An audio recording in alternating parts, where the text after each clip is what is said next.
Hello, everybody, and welcome to another episode of Zero Limits Living. I'm Dr. Joe Vitale.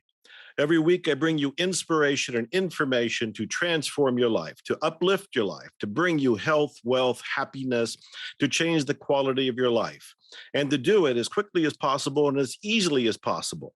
And to achieve this, I always bring along somebody to be my guest, somebody who's an expert in the field. Now, first of all, I want to acknowledge that this show is growing by leaps and bounds. You can now see it or hear it on 1,000 different platforms. As a podcast, as a video, it's everywhere from Roku, Apple TV, Amazon Fire. It's on the Lux TV app. All of this is thanks to Lux Media Studios, Candace Barr, Nick, who's doing the engineering, and a whole lot of other people who are pulling strings and pulling favors and doing whatever magic they do to make this thing take off. I'm also posting all of the shows on a website. It's called ZeroLimitsLivingTV.com. ZeroLimitsLivingTV.com. So let's jump right into this. What Zero Limits Living is all about is learning how to live life on your terms. It's learning how to create the life you want. Now, what I just said is practically reading the title and subtitle off of my guest book, because this book is called Life on Your Terms. I'm holding it up. Hopefully you can see it. The subtitle is Create the Life You Want. And this is by Rex Steven Sikes. I'm going to read a little bit about him, if I can get to his bio here. After a skydiving accident nearly robbed Rex of his life and caused him to spiral down in negativity for a couple years, he discovered the keys to transformation. He then applied them to his life because he discusses all of this in his new book, Life on Your Terms. And he has 4 decades of experience helping thousands of people transform their minds and their lives. And I know this firsthand because he's helped me. I've known him since the 1990s, since the last century. And last week, I think it was, he had me on his TV show, which is on the Los Angeles Tribune Network. This is amazing because we have him here. His innovations include mind design, directed questions. He is a master trainer of NLP, DHE. He's a master hypnotherapist, master hypnotist, whole brain and accelerated learning specialist, and the list goes on. More than that, and this I also find fascinating, he is an actor. He has been an actor for decades. He is a filmmaker. He has actually appeared before millions of people acting in films, television, and on radio interviews and with his commentary. This goes on forever. This is the kind of guest that you have here. His clients include actors and filmmakers, professional speakers, attorneys, CEOs, sales professionals and managers, medical doctors, law enforcement personnel managers, small business owners, training personnel, investors, teachers, educational administrators, and people from every walk of life. So no matter who you are, whoever's listening, whoever's watching right now, this is a fit for you.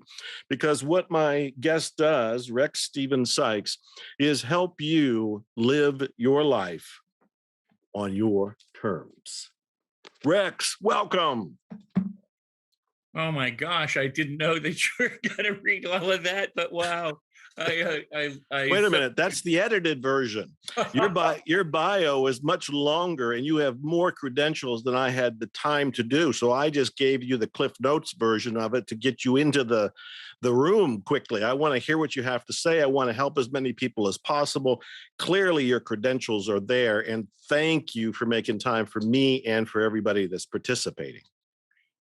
Joe, you are a legend, a living legend. You are renowned worldwide, and I am so thrilled to be here on your show, to have known you for as long as I've known you. And last week we got to discover things about each other that for all the 30 years or more we've known each other didn't know about each other. So I know that is, I'm still thinking about us being magicians when we're kids.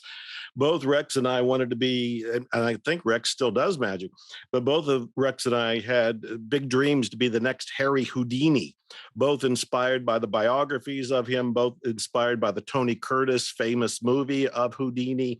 So that's a whole nother subject. What I want to talk about, and this is where we want to be specific here, Rex, is on helping people live the title of the show, Zero Limits Living, or Life on Your Terms, the title of your book. And so I want to go all the way back. You had a skydiving accident that was a turning point. That was what we call in some circles, that was the plot twist to your life. What took place? What was the story? How old were you? What happened? I was 24, 25, somewhere in there. And it sounds worse than it was. The skydiving accident, actually, I mean, it wasn't that big of an accident, but I hurt my back. I injured my back. I landed extra hard. This was the day of the old round parachute. Wait a minute. You fell out of the sky and it was no big deal? I actually hit the target, which no one in my skydiving class managed to do. So I actually hit the target, but I was so focused on hitting the target, I forgot to check where the horizon, where the tree line is. Mm-hmm. And you're instructed, because these were the round parachutes, you're instructed to be, always keeping an eye on the horizon, because when you're about level with the horizon, you've got about a second before you hit. Wow. And you want to hit, you want to be loose and relaxed and everything, make sure so I'm like going, yeah, I'm hitting the target, oh, and hit. So I hit hard. I landed very hard, wrenched my entire back, just, and where the almost died was not from the accident itself, but from going to a medical professional in Beverly Hills and saying, I can't sleep, I can't move, I can't do anything. Do you have anything that I can take? And he gave me what amounted to a fatal combination of pills. Should have killed me. It didn't. I should never have come out of it. I should have been in a coma. They considered me a walking medical miracle at the time. Why in the world did he give you a bucket of these pills? Were you not supposed to take them all at once? Did he? No. And the funny, the funny part about it is I was in his office and I had to go pick up my sister in Hollywood. She was working for a magazine. She's a journalist. I said, I got to go pick up my sister from work. Can I take these now? And he said, yeah, sure. So he gave me a little cup, of water so I could take each pill, and I took them. But the combination was what the problem was.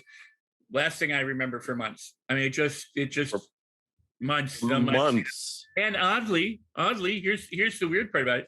I managed to continue to take the pills.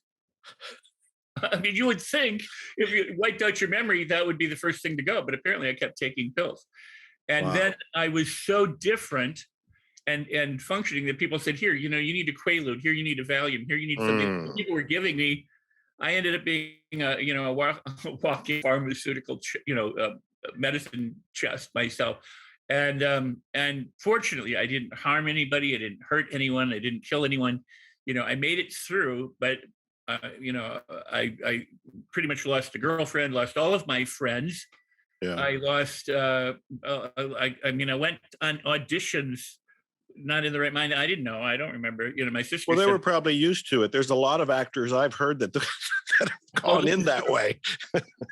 Well, the bottom line was that after like a year and a half of this, I decided to lock myself in my apartment, and I just said, I'm not going to go anywhere until I can face the world, because I'm hurting. I'm desperate. I'm aching. Day and night, I couldn't do anything. What did you do? How did you get out of it? Well, when I was a child, at the age of 6, I asked my mom, I wanted to be a mystic. I asked my mom if she would read me books that we had in the house, like Khalil Gibran and Bhagavad Gita and Napoleon Hill and a bunch of those. So she started reading these nightly. And at 11, I started reading Napoleon Hill and practicing as a hypnotist, because my dentist was a hypnotist. I got involved in meditation. And so now fast forward, it's now 13 years later, 14 years later, and I'm having a crisis. So that was what I fell back on. And the one thing that I learned really about myself, Joe, was I knew all this stuff. I had it in my background. I read it every day. I've read Napoleon Hill every single day, almost every single day, with the exception of about a year and a half of my life, from the time I was 11. That's 55 years or so. Wow. Right. But I hadn't applied it. Yeah. I knew it, but I didn't apply it regularly. I would meditate, I would do these things. So I locked myself in the apartment with the idea that I was going to visualize, I was going to affirm, I was going to do all of these things. And what I realized after about 3 weeks of doing this was that I was saying things to myself like, why did this happen to me? What did I do to deserve this? How come I'm so screwed up? How come she won't take me back? How come all my friends? And about 3.5 weeks into that, I realized I was asking these questions, and I didn't want the answer to those questions. I wanted the answer to how soon can I get better? How quickly can I recover? How easily can I go out and become confident again? What do I need to do in order to do that? And when I stopped, this is why I call it directed questions. When I stopped asking the crappy questions that led me down into more negativity and started saying, how quickly can I discover myself changing and transforming? How soon can I get out of this apartment and go out and live my life again? How much fun can I discover while I'm going through it? As I started to ask these questions, I started to transform. And Mm. within about another 3.5 weeks, I walked out of the apartment. And I always tell people I kind of emerged like a butterfly, after, or a toddler, I mean, I didn't come out like I'm Superman, but I came out with the ability to face the world, to claim my life back, to go back and win back all of my friends. Wow. And yeah, I mean, it was really amazing. So, but it was the power of directing my own mind and applying the stuff that I had learned that I had never really applied before. So Oh, you this is amazing. This is inspiring. I'm marveling at everything from you're 6 years old and you're asking your mother to read Napoleon Hill and the Bhagavad Gita to you. How, I go. were they already reading it? Was it already in the house? No, you and I talked about this. At 4, I discovered the Marx Brothers watching the movies with my mom, and at Yeah. 5, I discovered Houdini, and so I wanted to be a magician. But I was raised Catholic, and so in the Catholic Church at that time, Mass was primarily in Latin, and it was all this pomp and circumstance. And I just figured, and I'd been in acting class since I was 3, so I just figured that that the priest had this mystical connection that I didn't have, and I wanted to have this. I felt like I wanted to. It's weird. I wanted to be an actor, a magician, and a mystic. I kind of managed to be all 3, Right, you have. but but so I just said, what do we have around the house? And she was reading Khalil Gibran, so she started reading that, and then they did have like the Bhagavad Gita, they did have Napoleon Hill, they had Norman Vincent Peale, they had a few other books around the house, Mhm. and so they started reading them, and then it was just a matter of going to the library and finding more books, and And at the age of 11 or so, you were reading these books on your own. well, by that, yeah, because it was Napoleon Hill, and then the Magic Mind Power by, I can't think of his name right now. We're too big. And then a lot of the hypnosis books of the day, Right. and so, and Well, then and you discovered the directed questions because of the skydiving accident, going through misery, locking yourself in the room, wanting to figure out all of this, realizing that you hadn't actually applied what you were reading. And I relate to it. I read Think and Grow Rich when I was homeless and threw it against the wall because I was still homeless. Yeah. And I was thinking, well, what's wrong with me? What am I missing here? And of course, there is the understanding of the principles and the application of the principles. But your discovery directed questions, neuroscience today will back you up. that's But then, with 24 years old, I don't know what time period that exactly would have been. late 70s, early 80s. Okay, I would have guessed that. 70, yeah. Yeah, how did you come up with that? That this is a major insight you're doing on your own. This is a breakthrough. Well, like I said, I was constantly, sitting in this chair, and I was visualizing, and it worked. I mean, I felt better, and I would be affirming and say, I'm confident, but I didn't feel it. Yeah. I mean, I'd go, I'm confident, I'm confident, I'm confident. I later, within a couple of years, I started teaching this. I mean, I didn't invent questions, but I started teaching it. I wrote an article, Why Affirmations Don't Work. I wrote another one, Why Visualization Doesn't Work, based first and foremost on my experience. And what I said at the time, I've amended it somewhat, but you can still find these articles. But is that, if you set a conflict up, if I assert something but I don't feel it, then I'm bound to either give up or feel like I'm a liar. And what I recognized, and I don't know how I recognized it, I mean, this is coming off of a drug stupor kind of thing, but I just understood at some point that I just didn't care why things were shitty. Yeah, I got it. Yeah. I wanted to find the solution. And when from going, why is it bad, to how do I make my life better? It wasn't just saying why do things work out for me, or what if things were different for me? It was, how do I make my life better? What must I do? Where must I feel it in my body? What do I have to think in order to to transform and to feel good. And at the time, all I really wanted to do was get the girlfriend back. I mean, that was my main goal. And I'm glad I didn't. I mean, with all due respect, I was just saying that This what is actually very, very insightful, because most of us spend our time asking questions of ourselves that include, in fact, heard a webinar recently, and a woman was complaining about not getting her results. And she said, and this is the question people say to themselves: what's wrong with me? exactly. And Which, I was asking those. yeah, but the answers, first of all, don't solve anything. And second of all, make you feel like you were just saying crappy. You just continue going down the same poop hole, so to speak. You don't actually get anywhere. But when you switch the question, and what would be an example if a person is saying, or even you at that time period saying, what's wrong with me? What's a better question? Where well, here's what I discovered, and then I'll get to the question. I understood what I discovered was if I say what's wrong, I'm going to get that. So for example, if I said, Joe, where do you get your shirt? You could say, well, I don't remember, or you could say it was a gift, or I got it at a particular store. Your brain knows exactly where to go to get that information. You don't say I was abducted by a UFO. You don't say I like ducks or play baseball. Your brain goes to the class of information. The problem with a lot of people talk about questions, but they talk about questions as a way of getting an answer or information back. Like, why am I so lucky? Well, you're lucky because of this, that, and the other thing. I even asked that question. I even wrote that question in the article 30 years ago. But it's not about asking why. It's asking how can I behave differently? And then not only how can I behave differently, but in behaving differently, what can I discover to so in my workshops, you NLP home study program, I used to say the whole sell the pen thing. You want to buy my pen? Yeah. Well, the question that I would ask, I would say, do you realize how delighted you'll be when you buy my pen? Now, people say no, because they don't know, in which case I can say, okay, well, let me show you, or here, try it, see, or they say yes, in which case then what do we need to do for you to make the purchase, right? It opens it up. But I'm not really, the buying the pen is assumed. How delighted will you be when you buy my pen? That's a given. The question I'm asking about is how delighted will you be? Yeah. So what I discovered at that time was to say when I'm feeling better, where in my body am I going to feel it? What am I going to be thinking? What am I going to be feeling? How will I be doing differently? How excited will I be to win back my friends?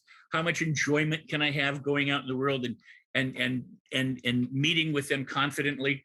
I mean, for me, it was a matter of like even being able to go to breakfast and sit down with people who had, a coffee clutch kind of breakfast thing that I did every day for, decades, and prove to them I wasn't totally, a crackpot. So my questions had to be, how do I sit and behave in a way that allows them to see the real me? And how excited and delighted am I going to be to discover that I can do this, as opposed to how long is it going to take, or what's wrong? So what I'm hearing, and I'm just going to put this in my own words, and then you correct me or refine what I'm saying, or tell me I'm completely wrong. It's the idea that you are directing your brain to be a resource for a positive outcome. Right. So instead of asking the brain for the stories on how I got here, we're asking the brain to come up with solutions for where I want to go. And interesting, yes, exactly.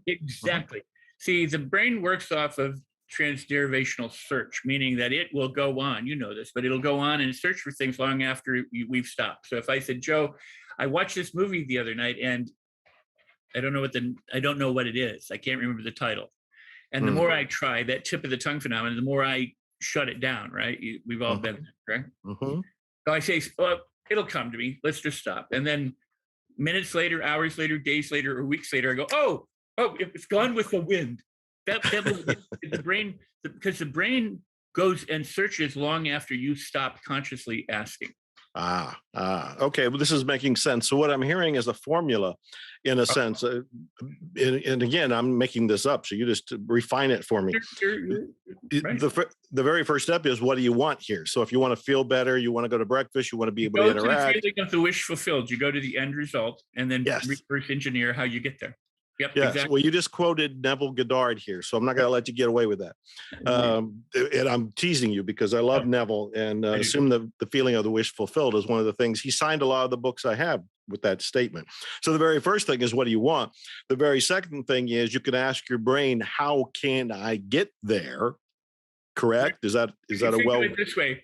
I mean, there are people who've done derivations on my work and come out with books. I just read one 3 weeks ago. Somebody went, "This is one of the most powerful things I've ever discovered," and they called it something else. Ah, It's close to what I did, but it's not what I did.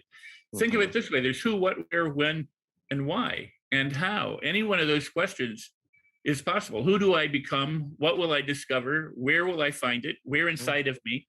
Remember, mhm, it's directed questions. You're just directing your mind from the problem mhm, to the resource. You're mhm. directing your mind from what went wrong to how you want to be in the future, but live it here now in the present.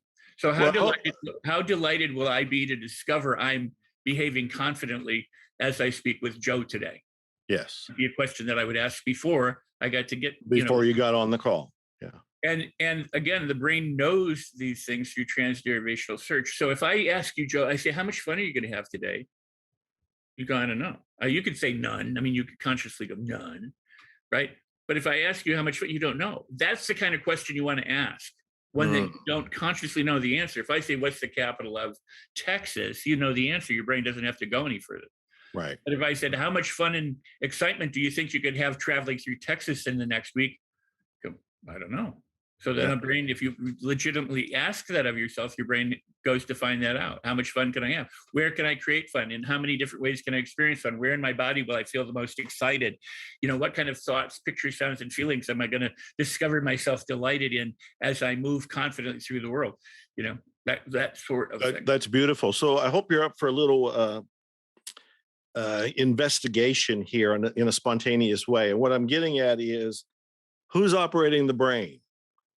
Who's operating the brain? When we're asking these questions, what part of me is asking this question? What I'm hearing is that I am not my brain. Wow. So I some part of me is operating it. And I'm trying to illustrate this for the people watching or listening, so that they get a sense that they're not their brain. They can operate it and direct it in part with what I'm calling directed questions, which I learned from you. right. Well, let me take a sidestep here. Okay. Back when I was doing this, and I decided I would do something called the attitude activator, because at the time I started reading, Simonton and different books on health. Travis Air Force Base did a study on cancer patients. Said attitude was the number one predictor for success in the outcome of the treatment. Hmm. Um, and I was like, wow. And I've been criticized for saying, our job as humans is to consciously utilize the placebo effect. Hmm. Hmm. And back in the old days, they would say, oh, that's just a placebo, and you can't know that it's a placebo and it will work. And then magazines started coming out with, hey, men, blah, blah, blah. And then it would say placebo, as a disclaimer. And I'm like, well, if it says placebo, it's supposed to not work. Well, now, I mean, back then, there were maybe 100 studies, 150 studies at most about placebo expectations, beliefs. Now there's 45,000 different studies Wow. verifying that what you Wow. expect to happen can happen, that what you believe determines what you see, and how you and that attitude is the number one predictor for success in all areas of your life. So health, wealth, happiness, healing, you name it. So I came out with the attitude activator years ago, which uses directed questions and what I call universal sounds, which are particular sounds that we use when we speak, like, oh, wow, those kinds of things, which open up our neurology, versus the sounds like, I'm not so sure, nah, which Mm-hmm. tend to close things down. So it's a combination of using the questions to direct yourself to open up to what's going on in the world. We tend to think that we are our thoughts. We tend to think that we are our brain or our mind. I would argue that you were born and you came in, you're absolutely an infinite opportunity and series and potential, infinite potential that has been conditioned, and we're all conditioned. So when someone says something to the effect of you don't know what my child is like, I'm like, everybody had a childhood. We all have been conditioned. You may have had it harder than I have, but so what? Everyone's conditioned. What this represents is an opportunity to take back your conditioning. Mm. The reason why people so easily say what's wrong is because they don't have a replacement question for it. They've been conditioned. It's a habit. It's a routine. It's something that they use. So they're familiar with it. So it just automatically happens. That's what their brain, the neural pathways of the brain go for. So if they train themselves to use new questions, they develop new neural pathways. They develop new habits. They can cultivate a winning champion mindset and attitude. They can engineer their own health, wealth, happiness, and financial success. So it's how you, the individual, direct this massively beautiful, wonderful subconscious, or what some people say is infinite intelligence, or the mind that's outside of us as well. I mean, I'm open to all of that. And you talk about all of this in your book, Life on Your Terms. I do, but Yeah. yes, I mean, much of it. I have another book coming out on directed questions. I've got a number of different. Oh, good. Back in the 90s or late 90s, actually, I do name the company, but one of the main infomercial companies came to me and wanted to do directed questions, and I didn't want to do it because I didn't want to put out a game. I didn't want to put out cards. Because it's not about having a memorized question you ask. It's about really querying yourself, really asking yourself and directing your mind and taking that, not just memorizing. But although that can certainly help, that's not where the biggest power is. This is amazing. Okay, you mentioned placebo. We can talk for an hour or more easily on that because I am fascinated by the placebo.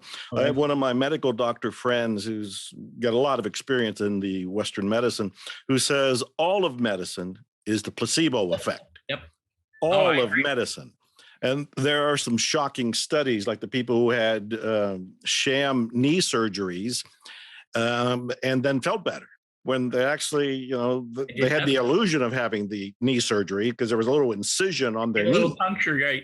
Yeah, but there was actually nothing that took place. And I have a friend of mine, as an experiment, he sells, and you can find them on Amazon, placebo pills. Yeah. And they openly say these don't actually do anything. And they're called placebo pills. He told me face to face, he says people buy them and report the results they get because they buy them for a particular reason. And I actually have started wondering, as a copywriter, which is where I started with hypnotic writing and hypnotic marketing, if all of copywriting and marketing is the placebo effect. If I do a really great job in describing in a sales letter a product or service and what it will do for you, and I succeed, you will believe it before you even get the product. When you do get the product, it will tend to give you what you want because you already believe in it. Given all of this, how do we direct the placebo effect to be in our favor? People watching right now, the show's called Zero Limits Living. How do we apply that so somebody feels like they're stuck in their job, they're stuck in their relationship, they're stuck in COVID, they're stuck in some way, shape, or form, and they're going back to the story of this is me, this is how I was born, this is my DNA, this is my family, this is my environment. I know it's a big question, Rex, but I'm putting you in the hot seat and going, help. Well, first off, I completely, this has been a premise of mine for at least 30 of the 42 professional years, doing seminars. Because when I went through what I went through, and I've gone through things as well, but when I went through that initial time and discovered the power of my own mind to direct things, I became really fascinated with it. I did every kind of self-help workshop group, every mentor, coach, you name it. And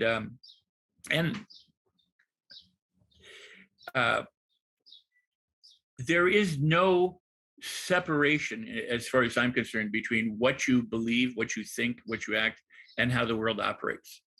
We don't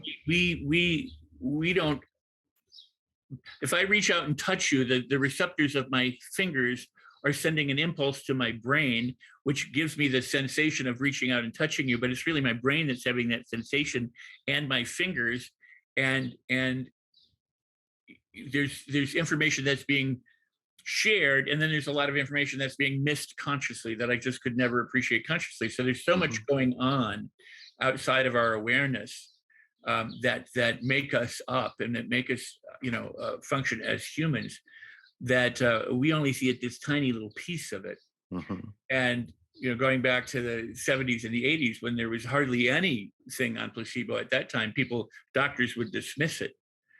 But they knew that there was the story of Mr. Wright, who, you're familiar with the story, where he contracted an illness and he was suffering on death's door, and then heard about this medicine. It was actually, I think, a horse medicine. And he went to his doctor, said, "I need this." The doctor said, "Okay, I'll get it." Couldn't get it. Gave him a placebo, gave him an injection like of water. This guy was miraculously better. Then he read an article saying, well, it wasn't sure that it was working. Then he got sick all over again. So he went back to the doctor. He said, "Well, I can't give you that, but I got the new and enhanced version of it." So he gave him the new and enhanced version. Suddenly the guy was so good again. And then somebody said, "Oh, all of this whole stuff is, crap." And the guy believed that, and then he ended up dying. Wow. But that opened up the doorway for so many. Even Hill talks about the guy, who said, "This will be the death of me. This will be the death of me." And he goes, "The doctor said it will be the death." Mm. So for me, I always use the juggling metaphor. If you want to learn to juggle, you got to realize you're going to drop some balls, and that's just part of it. Okay. But if you really want to juggle, you have to keep doing it. And after a little while, you get better. And the more you do, the more you can do. And you become more capable. And pretty soon you get really good at it. And somewhere down the line, you're sitting on a tightrope, balancing on one chair leg, keeping stuff and juggling at the same time. You have mastered this. Yeah. Well, what we've done is we've mastered feeling bad. We've mastered feeling inadequate. We've mastered lack. We've mastered, being depressed. We've mastered being all these different things. There are habits. And now it's an opportunity to master something new. The good news is you can absolutely do it. Brain science and everything verifies that, hey, you know what, this is absolutely possible. Neurons that fire together, wire together. If you start, moving in a different direction, and do that routinely, consistently, repeatedly, correctly for long enough, you'll develop the habit.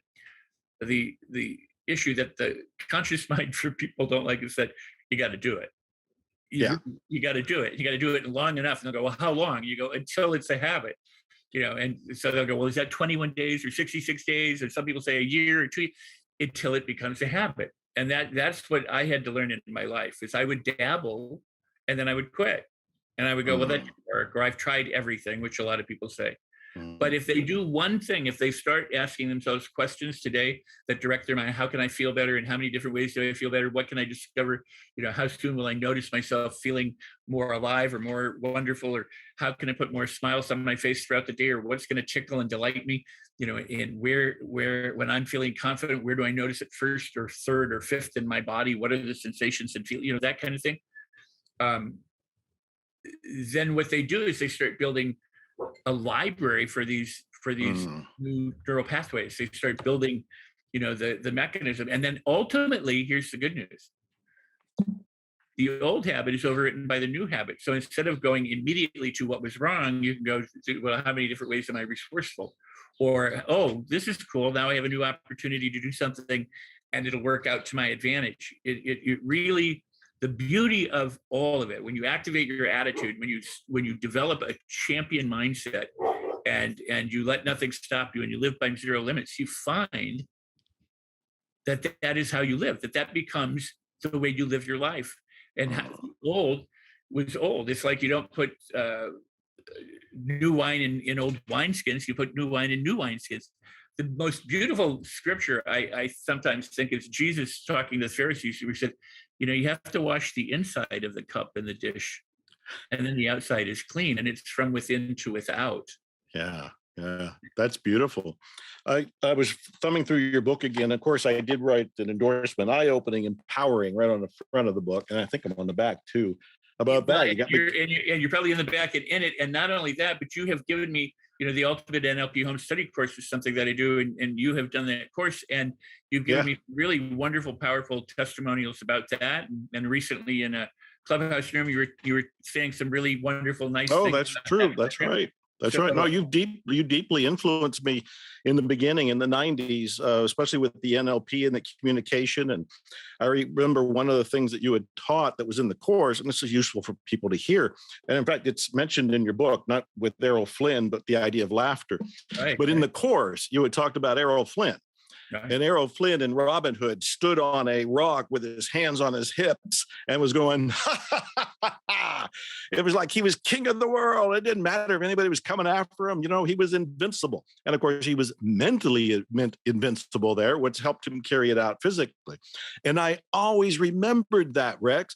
I actually bought a photo of Errol Flynn at one point, put it in a frame, which I think you actually suggested in your course.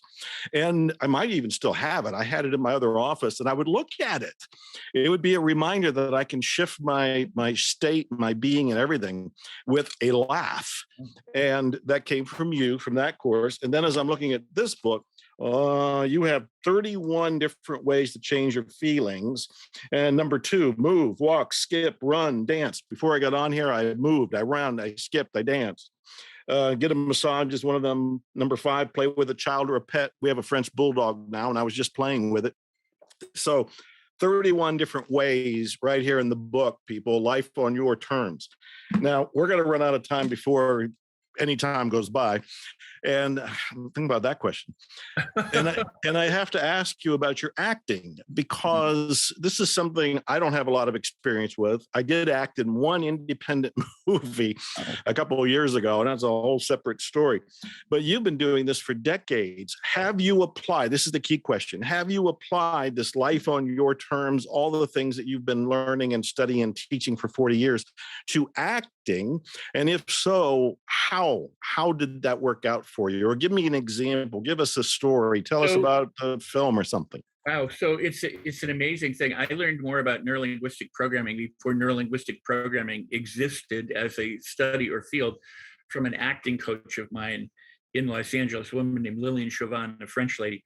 And from my exploration of the different acting methods in schools and different teachers that I worked with, to go forward and backward a little bit. What I want to do is I want to simplify things. There's in the NLP home study course that you did, there's the Errol Flynn, there's laughter, there's dance, there's movement, there's contralateral movements, how you use the body. There are directed questions. Every morning when we came in, people asked, what's good and what's new was the question we would ask. We would stand around, throw a push ball, go, what's good, new? And the idea was to answer in the present. We would do directed questions at the time, using and directing our tonality so that we would learning multiple things at one time. We do that before breaks, after breaks, before lunch, after lunch, before dinner, after dinner, and before we went to bed at night. And then we'd have laughter trance at nighttime. And I mean, all these things. The point is that a lot of systems teach people all these complicated things and these procedures and these steps and everything. Hey, look, if you just add laughter and smiling to your life will change. If you dance and play with a dog and do things, your life will lighten up. If you ask yourself questions and affirm things with feeling, I mean, the reason why affirmations don't work is because people use them by rote, as opposed to going, I am a champion. They go, I'm a champion and I don't feel it. Yeah. So I want to keep it very simple. So, I apply this to acting, but I got so much from acting that I applied to this, using the body as an instrument, using your tone and your voice to be able to say congruently, I am or whatever it might be. So I've always recommended, and I've taught acting in Los Angeles and elsewhere. I still do. I taught at the university and different things. Acting, presentation skills, how to transform your life, because all of this works together in beautiful ways. There's a movie I did a while back. Somebody came up to me and said, I don't know how you do that, because the industry has changed so much. And I'm like, what? They go, well, in the old days, they would the director would look through a viewfinder and they would film. And then he would ask the camera person, the DP, the director of photography, is that good for you? And they say yes or no, and then shoot it again or whatever. But now they have what's called Video Village, where they're watching through a monitor and everything is digital. So they might say, okay, action, stop. What? Something went on in the background. Okay, action. So, nope. Can you move to your left? Okay, so you move a little bit to your left, to your right. Okay, ready. Oh, cut. And so you might be interrupted 50 times. You might do the scene 30, 40 times where, because it's digital, it doesn't cost anything like it used to when you were chewing up film. They can do it. So there's a lot of actors who aren't able to adjust. And I said, this is what I love. This is using everything I know in the moment to be congruent, to deliver what I need to deliver, to be in character, and to not let any of the surrounding throw me. And whenever anything is, to think on my feet. I mean, it's like problem solving on my feet. And I love that. And there's wonderful actors just said to me, he said, I'm thinking of quitting because I can't do this anymore. I mean, if they interrupt me, I can't remember my lines. So I'm like, I thrive on this. So, attitude really is everything. And so in every field, every part of anyone's life, the better your attitude. And how do you get a good attitude? By reliving these positive experiences, by asking directed questions, by focusing on the good and not on the bad, and by doing those things like that you mentioned in my book that you can do to make yourself feel better. I mean, it's really simple in many ways. And then the issue is that people still need their hand held. They still need coaching. They still need mentoring. They still need accountability. Because otherwise, like I did for many, many years, I knew what I should do. I just didn't do it. You just had to fall out of the sky and hurt your back. I had to fall out of the sky and land on my back. Yeah. Let me ask you a couple of questions here. One is, do you believe we have any limits? The show's called Zero Limits Living. Do you believe we have any limits? I don't believe it.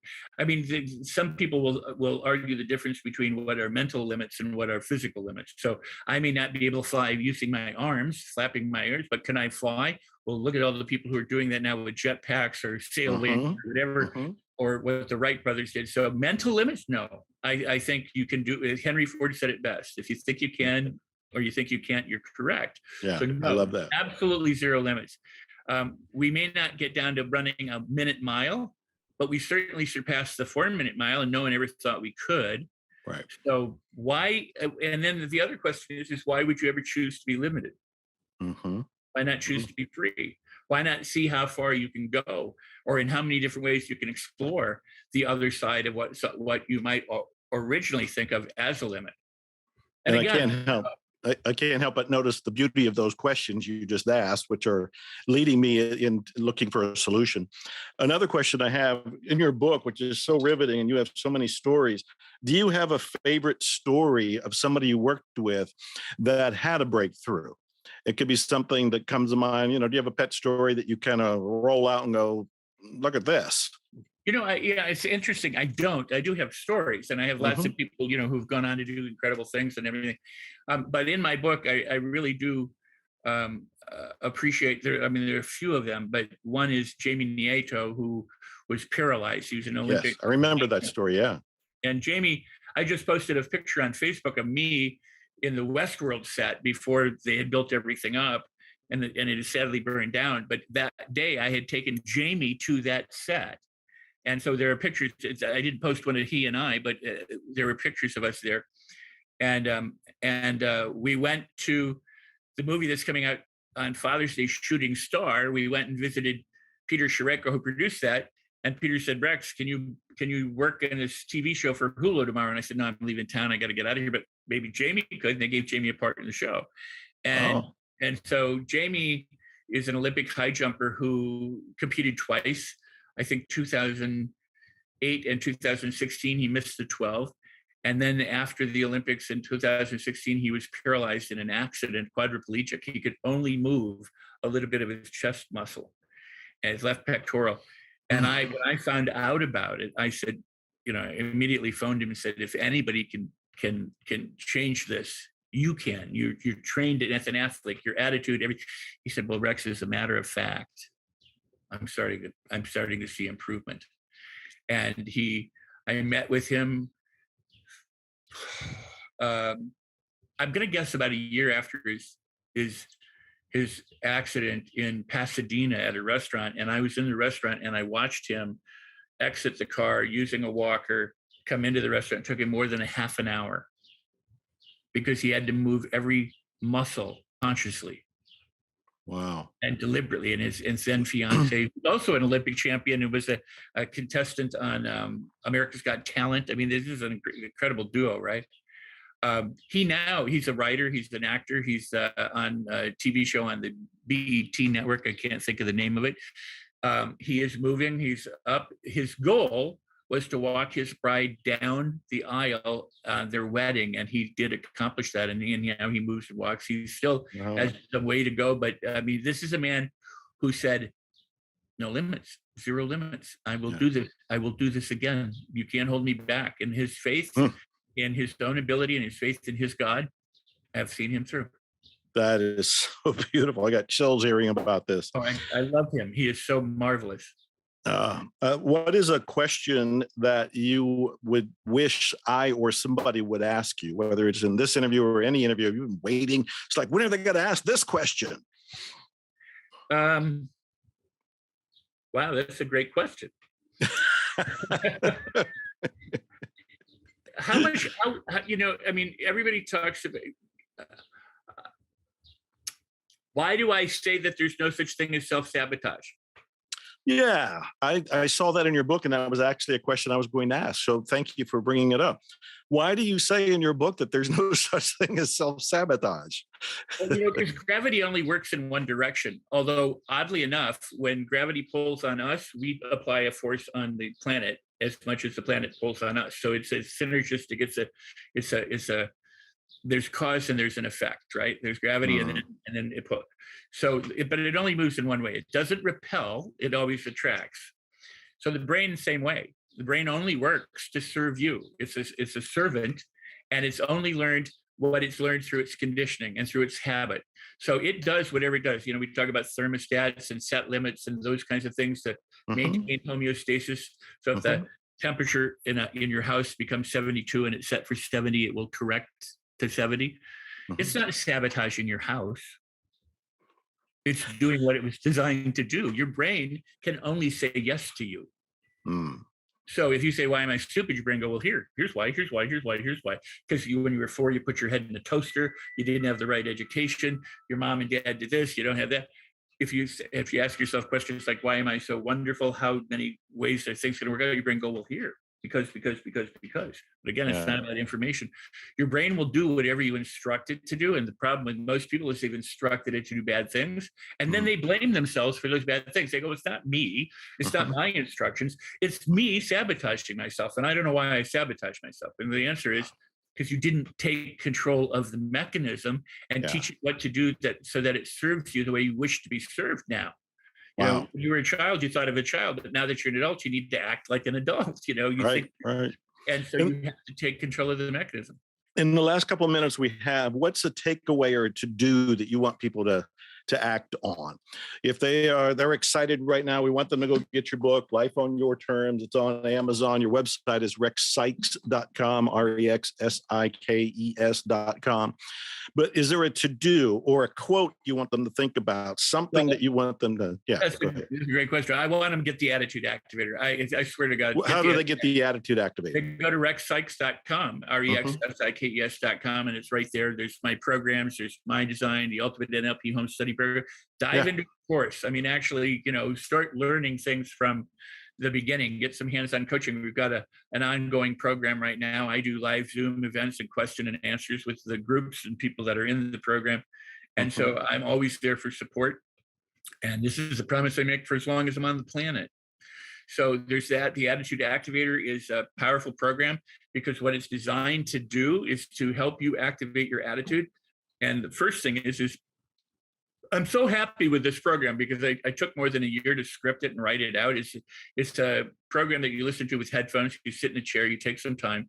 And what it does is it guides you through the process. And when you learn the process, you actually learn the procedure, the method, the blueprint for being able to get unstuck and move forward.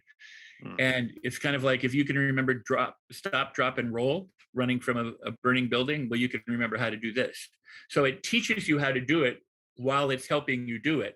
And so after a while, it's designed to do away with itself. And a lot of people have, no smoking tapes, no biting nails tapes, Right. confidence tapes, attraction. They have all these things. I'm too lazy for that. I wanted to do one thing that someone could use, that one thing for multiple reasons. So the attitude activator, you can use it for anything you want. I've got people using it to gain weight, to lose weight, to get up in the morning, to go to bed at night, to feel more confident, to relax, to feel peaceful, to be happy, to stop biting their nails, to make more money, be healthier.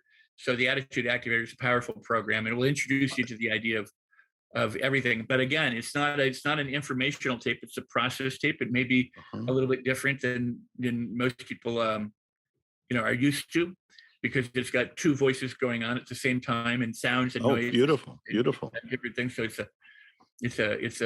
a powerful process. I have people who listen to it twice a day, every day. And I've got people who've done that for 20, 30 years. Every now and then I get a letter. Somebody goes, "Oh, I've worn out. It was originally an audio tape. I've worn it out." Then they got the CD, then it's online, and they keep buying it to people. They give it a gift. It's a really powerful program. You're amazing. You're amazing, Rex. I love your book, Life on Your Terms. I'm going to go to your website, rexsikes.com, get the activator right there. Do you have any last words? Keep the faith. Always know, that you are able to do anything. Don't let limits ever limit you. Good. The only way that you get through things is to go through things. And sometimes it may seem, difficult at first, but anything worth doing was difficult at first. Yeah. Learning how to feed yourself, even learning how to roll over, walk, learning how to feed yourself, the ABC, all seemed difficult at one time. Now you do it without even thinking about it, without batting an eye. And so if you're having trouble or struggling, know that someday you get through it. You will have mastered the art of getting through it and living a life without limits and activating your attitude and living life on your terms. Then the world's your oyster. Make it yours. You're here. I don't care if you're here 1,000 lifetimes or you're here once. Each one should be special and unique and a celebration. Well said. Rex, I cannot wait until we go to my favorite restaurant out in your area, the Stinking Rose. Yeah. And we eat so much garlic, people know it for the next 3 to 7 days. And that we do magic tricks for each other. We swap stories about very colorful people and events, some of which actually happened. And we will just have a great time. I've got to say, you are a marvelous host, and you've been a marvelous friend, and you've been just an incredible voice to be reckoned with, and people who know you and love you, worldwide. I'm so honored to be here on the show with you, and also to imagine that time in the not too near future. I mean, in the not too far future, right? Where we get to enjoy that and leave an aroma wherever we go. Folks, I've been talking to Rex Steven Sikes. He wrote Life on Your Terms. Go get his book at Amazon. He'll have another book coming out. Go to rexsikes.com, download the activator. I'm moved. I'm inspired. I've got chills. I'm going to laugh. I'm smiling. Every number of things here. I'm Dr. Joe Vitale. This is Zero Limits Living. Every week, I bring you inspiration and information to transform your life. This show is now seen on 1,000 or heard on 1,000 different platforms, including Roku, Apple TV, Amazon Fire. You can go to the website I put up, ZeroLimitsLivingTV.com, ZeroLimitsLivingTV.com. All the shows are going there. And I want to thank Lux Media Studios for doing this. They're out on Rodeo Drive in Beverly Hills.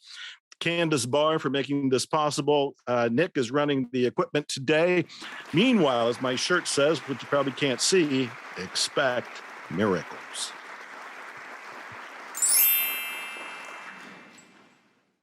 Glutathione is a big word. It's the body's own master antioxidant.